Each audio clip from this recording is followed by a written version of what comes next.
Now, I know it can be tempting when you are trying to start something big to get discouraged by little obstacles and come up with excuses why it's just not going to work out.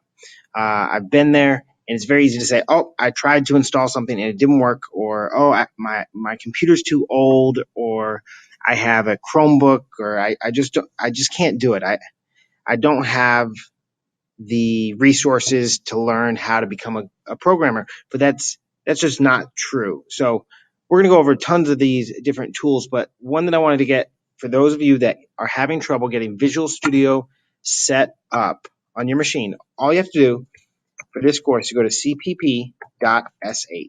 Okay, what that is it's a shell. It's an online C++ compiler, and we can actually write programs right in here. So when you go to cpp.sh,